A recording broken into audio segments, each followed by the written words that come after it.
Continue. Jésus leur dit aussitôt, rassurez-vous, c'est moi, n'ayez pas peur. Pierre lui répondit, Seigneur, si c'est toi, ordonne que j'aille vers toi sur les eaux. Et il dit, viens. Il dit quoi? Viens. C'est le thème de ce matin. Dis à quelqu'un, viens.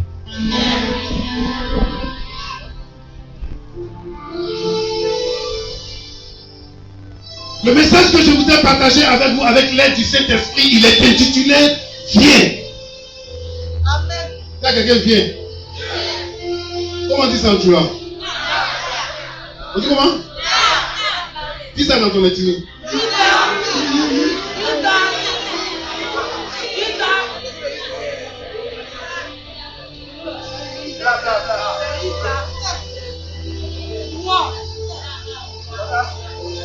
On dit ça comment dans ton ethnie? On dit comment? On dit quoi? J'ai pas entendu. Waka, ça c'est encore. C'est même ethnie là, regardez. Waka.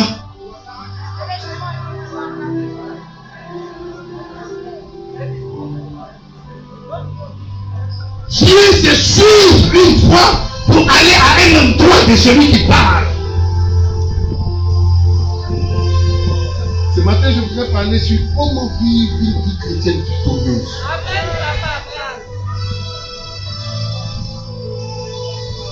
Plusieurs personnes ont prêché sur ce message. Mais ce matin, le sens que l'Esprit de Dieu voudrait donner à ce message est un sens hautement prophétique. Afin que tu saches qu'on ne va pas n'importe où, on ne se déplace pas n'importe comment, parce que chaque fois que tu te déplaces, tu engages ta vie. Là où tu te trouves détermine ce qui pousse en toi, soit tes forces ou tes faiblesses. Mais avant d'arriver là où tu dois aller, c'est que tu as fait un déplacement. Dis à quelqu'un, viens.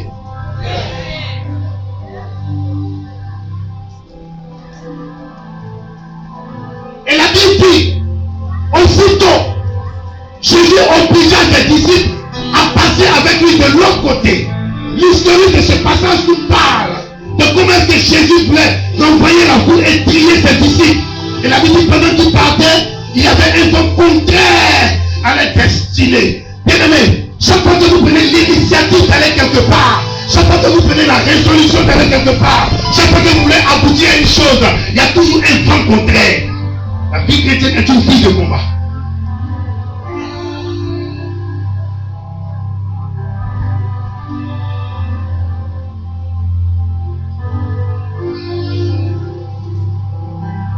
Et qu'est-ce qui va se passer? La Bible dit, il envoie la foule, il monta sur la montagne pour prier, et après avoir fini de prier, il se met à l'écart le soir venu tout seul. Et il regarde la distance là-bas qui était de plusieurs coudées. Et ses disciples sont dans une barque, mais il y a une heure qui est la 4e veille de la nuit, où lorsque Jésus marche par le vers ses disciples même pensent que c'est un fantôme.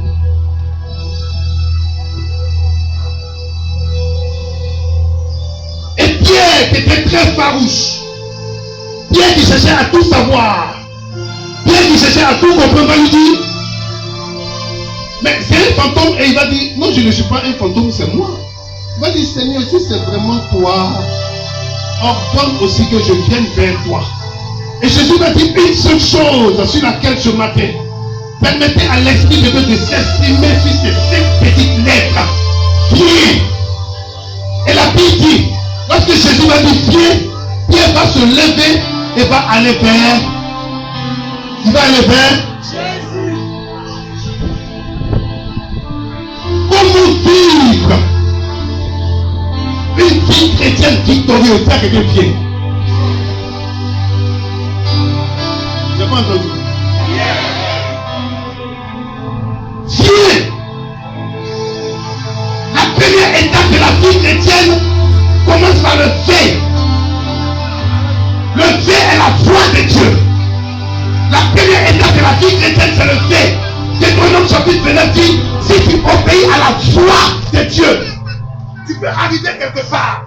Mais si tu n'entends pas la voix de Dieu, l'endroit où tu es, tu ne vas pas bénéficier de ce que Dieu fait pour ta vie. Il faut que tu entendes une voix. Il faut qu'il y ait une voix qui te donne de l'assurance. Il faut qu'il y ait une voix qui puisse équilibrer ta vie. Il faut qu'il y ait une voix qui puisse t'orienter. Le premier pilier de la vie chrétienne est la voix de Dieu. Mais malheureusement, dans l'histoire de foi, il y a la voix de Dieu, mais il y a aussi la voix de l'homme. Un homme peut prêcher, un homme peut dire le pasteur, une femme peut dire la prophétesse, elle peut te dire parle de la part de Dieu, mais ça peut être sa voix. Un homme peut te dire il parle de la part de Dieu, mais ça peut être sa voix. Il y a trois choses qui définissent la révélation.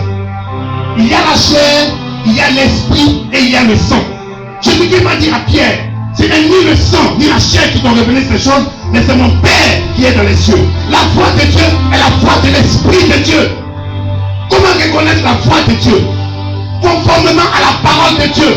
Quelqu'un peut te parler sincèrement puis te mentir. Quelqu'un peut être sapeur puis c'est un menteur. Actuellement, il y a des gens qui vont prendre fétiche pour venir faire l'église. C'est que Dieu ne les a pas appelés, il les a pipés. Parce que quand Dieu te parle, quand Dieu t'appelle, il te parle et quand il te parle, il y a un carnet d'adresse qu'il te donne. Dans ce carnet d'adresse-là, il y a un programme conformément à ta vie. La vie chrétienne là, tu ne peux pas aller n'importe où, parce que ton âme en dépend. Dieu va te demander des comptes et Dieu va demander des comptes à celui qui te pêche. C'est pourquoi, chaque fois que tu dois aller dans une église, il faut d'abord préparer le culte à la veille. Tu dis Seigneur, j'arrive là-bas, si c'est vraiment un homme de Dieu là, il n'a qu'à parler de ta part. Il faut qu'il dise quelque chose qui va me toucher, parce que je vais changer de vie. On ne fait pas l'équipe pour s'amuser. Jésus va dire à Pierre, je ne suis pas un fantôme. Il y a eu des moments où vous n'allez pas des hommes de Dieu comme des fantômes, vous n'allez pas des personnes comme des fantômes, mais c'est lui Dieu qui agit. Il dit viens. Tant que tu n'as pas entendu la voix de Dieu, tu n'es pas encore chrétien.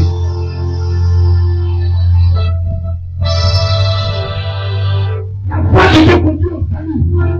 Un jour dans le jardin d'Éden, la première fois où le mot foi va sortir, la Bible dit que Dieu va planter dans le jardin parsemé d'oliviers, ce jardin d'Éden là, va mettre Ève et Adam. Et lorsqu'il aura le péché, Dieu va se tourner vers Adam pour lui poser la question. Et Adam va dire, c'est la femme que tu m'as donnée. Dieu va dire, ah, puisque tu écoutais quoi? La voix de ta femme. Quand je parle de femme, je ne parle pas de l'identité féminine, non. Je parle de la voix d'un homme, c'est une personne. C'est que quelqu'un te dit là, même s'il est sincère, il faut vérifier pour voir si ça vient de Dieu. Chrétien, vous avez une grâce dans votre vie que vous n'imaginez, vous ne connaissez même pas. C'est un slogan qui dit Dieu amène à l'existence les choses qui n'étaient pas comme si elles étaient. Quand tu es chrétien là, tu peux faire ça. Mais il faut entendre d'abord le premier fait qui est la voix de Dieu. Qu'est-ce que Dieu t'a dit depuis que tu es venu ici là? Depuis que tu es chrétien, tu étais dans une autre église, tu étais dans un département. Qu'est-ce que Dieu t'a dit? La vie chrétienne est une vie de responsable. La vie chrétienne est une vie de responsabilité. Qu'est-ce que Dieu t'a dit? Si Dieu te dit quelque chose, tu ne vas jamais te tromper. Mais quand un homme va te dire quelque chose, tu peux te tromper. Quelqu'un peut te parler parce qu'il a une désir, il veut avoir quelque chose de toi. Mais quand Dieu te parle, son amour est inconditionnel.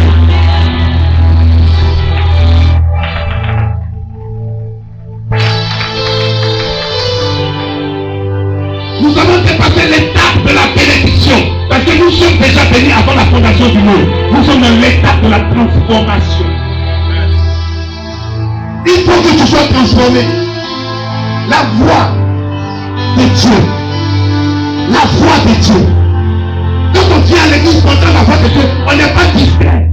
Tu peux parler de quelque chose qui te concerne, mais si tu ne comprends pas, tu vas penser que c'est pour ton croiser. Mais dans la maison de Dieu là, c'est celui ou celle qui sème la parole qui prend.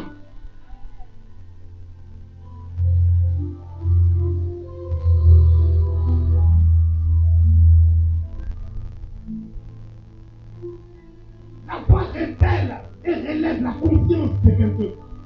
conscience. C'est un élément interne qui contrôle notre tête. La voix relève et révèle la conscience d'une personne.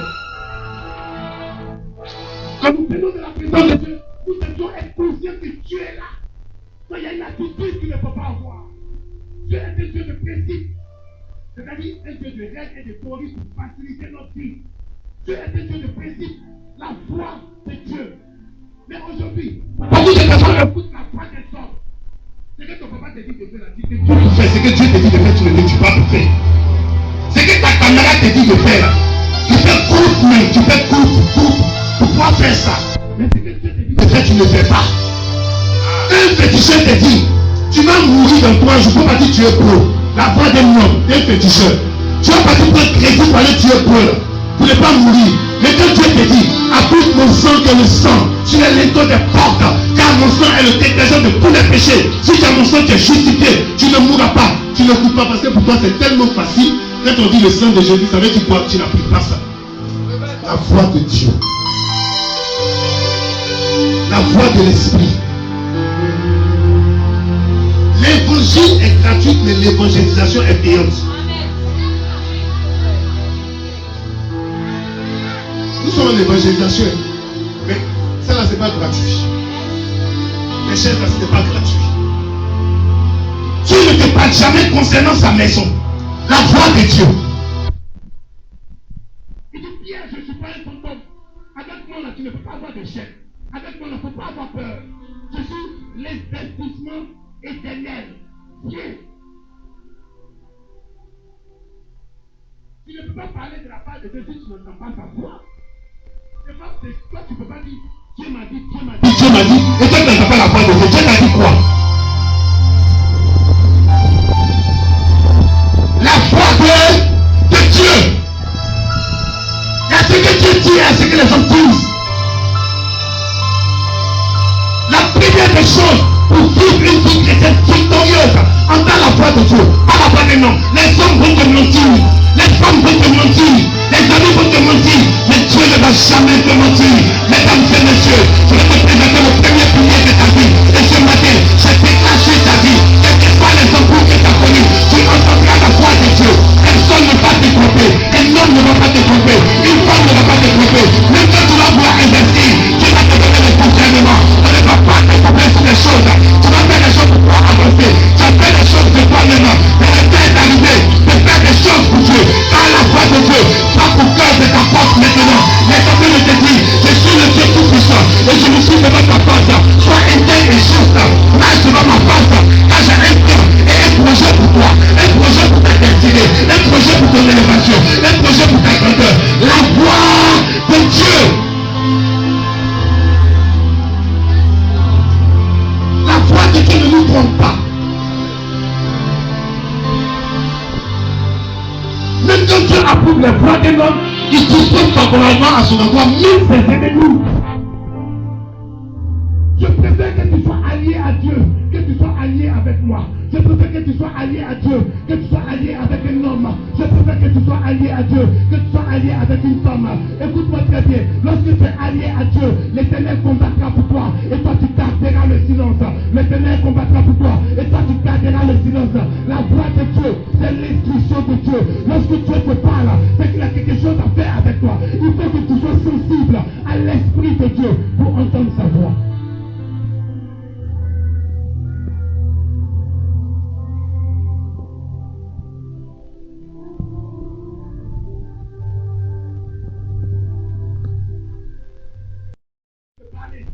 Un homme s'appelle Abraham. Et la Bible dit, il a un père, il a une mère. Abraham va se lever un jour et il va entendre Dieu lui parler. Et la Bible dit en Genèse chapitre 12, Dieu dit à Abraham, va. Ça veut dire, viens vers moi.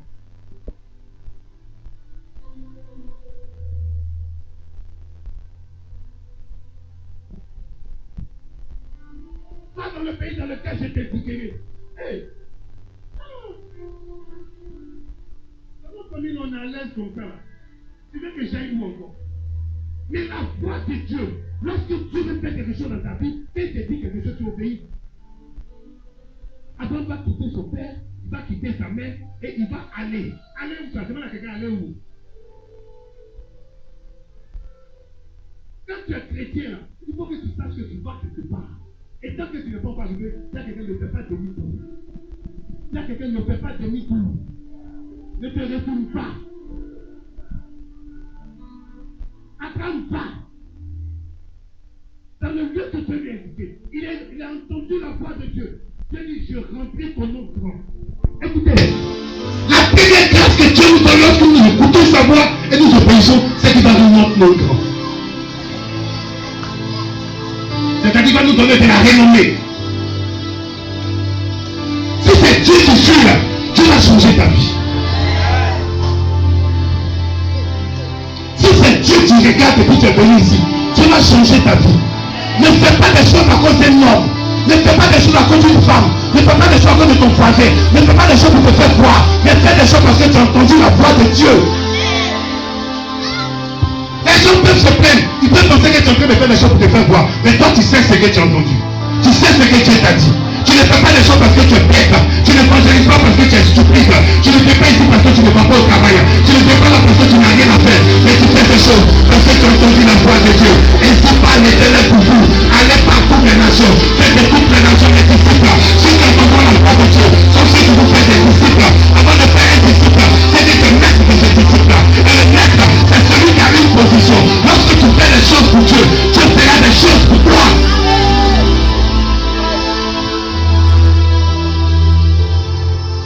Quelqu'un est en train de dire, je ne sais pas, il n'y a pas fait école pastorale. Oui, je suis là dans ma famille, là-bas, tout ce qui se passe là. Quand il a dit Dieu m'a parlé, personne ne va croire en ça. Donc tu parles, le rêve là dans ton cœur. Ce que tu as fait, et puis ça commence à s'accomplir quand tu parles. Tu es ici, c'est de toi que je parle.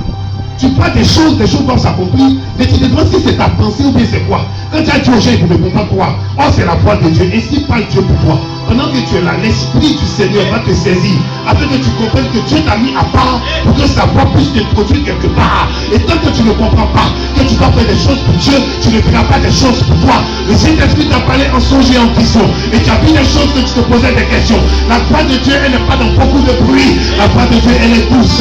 La voix de Dieu, elle arrive quelque part. Et lorsqu'elle arrive quelque part, elle a un devenir, elle a un avenir. Ainsi parle Dieu pour toi, ma fille, mon frère. Tu as un avenir, tu as un devenir. Donc Dieu ne va pas te laisser. C'est vrai, tu as écouté sa voix. Ta famille peut ne pas croire. Tes parents peuvent ne pas croire. Tes amis peuvent ne pas croire. Tes gens peuvent ne pas croire. Tes collègues peuvent ne pas croire. Mais moi, je crois à l'Esprit de Dieu. Que tu as entendu sa voix. Et que tu parles de sa part. Quelque chose va se passer dans ta vie. Quelque chose va se passer dans ta vie. Elles sont plusieurs, ils sont plusieurs. Des gens t'ont prié. Des gens t'ont gêné. Des gens t'ont cherché Dieu. Des gens t'ont voulu le voir. Mais il y a des choses qui vous ont retenu quelque part à cause de votre famille. J'ai même une famille musulmane. J'ai même une famille bouddhiste. Mais ta famille elle est quelque part. Et tu te poses des questions. Oh, Dieu t'a parlé. Dieu t'a dit écoute ma voix. Viens vers moi. Je veux faire quelque chose avec toi. La voix de Dieu est en train de souffler dans ton cœur. Mais tu te poses des questions. Seigneur, à quel moment obéis simplement. Ton miracle, c'est d'obéir à la voix de Dieu. Ton miracle, c'est pas de faire des choses des hommes, mais c'est d'obéir à la voix de Dieu.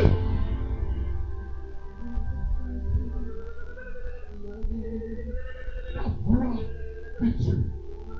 Oui, ta voix n'est pas pour la voix des hommes.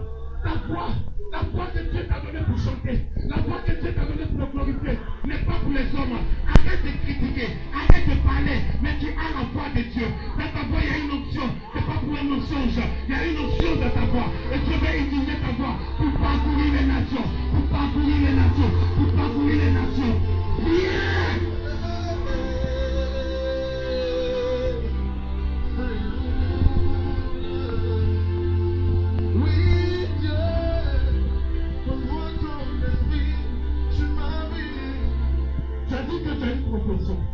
Tu as dit que tu as un travail que tu fais. Mais en dehors de ton travail, tu ne sais même pas que le sort de ton travail est la voix de Dieu. Si Dieu ne t'a pas positionné dans ce travail-là, qui va te maintenir à ce travail? Tu peux travailler pour parler de la part de Dieu.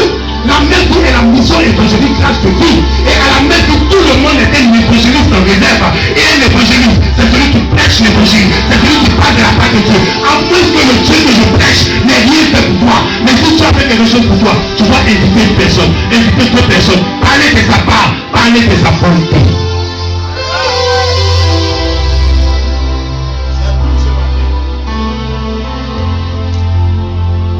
C'est le seul qui va garantir ta vie. Sensible à la voix de Dieu. Obéis à sa voix. Il t'a dit jeûne pour son ministère. Tu n'es pas jeûné, tu dis tu es malade. Il t'a dit prie pour ce ministère. Tu dis tu as oublié. Il t'a dit fais quelque chose. Mais à cause de la situation que tu vis, à cause de ce que tu traverses, tu dis il n'y a personne pour m'aider. Mais Dieu ne regarde pas ça. Dieu t'a dit de jeûner et de prier. Parce que ton problème est devant cette personne. Le jeûne est en train de t'attendre.